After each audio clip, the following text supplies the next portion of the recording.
আলহামদুলিল্লাহ। আজকে আমার মসজিদে আমাদের এলাকার যুবক মোহাম্মদ মোশতাক এবং তার বন্ধুরা মিলে ইফতারের আয়োজন করেছেন। আলহামদুলিল্লাহ, আপনারা দেখতেছেন মোশতাক এবং তার বন্ধুরা সকলে মিলে আজকে এই সুন্দর একটি আয়োজন করেছেন। রোজাদারদের জন্য ইফতারের ব্যবস্থা করেছেন। আমরা আল্লাহর কাছে দোয়া করব, আল্লাহ তাআলা যেন মোশতাক এবং তার বন্ধু যারা আছে, যাদের মেহনতে, যাদের চেষ্টায় আজকে ইফতারের সুন্দর আয়োজন হয়েছে, ব্যবস্থা হয়েছে, আল্লাহ তাআলা যেন এই যুবকগুলোকে জমানার শ্রেষ্ঠ আখলাকওয়ালা যুবক হিসাবে যেন আল্লাহ তাআলা কবুল ও মঞ্জুর করেন। এই যুবকদেরকে দ্বারা আল্লাহ যেন দিন এবং দুনিয়া দোনো জাহানের সফলতার কাজ যেন আল্লাহ তাআলা তাদের দ্বারা নেয়। তাদেরকে উসিলা করে তাদের আব্বা আম্মাদেরকেও যেন আল্লাহ তাআলা মাফ করে দেন।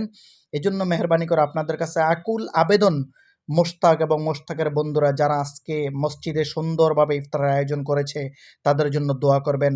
আসসালামু আলাইকুম ওয়া রাহমাতুল্লাহি ওয়া বারাকাতুহু।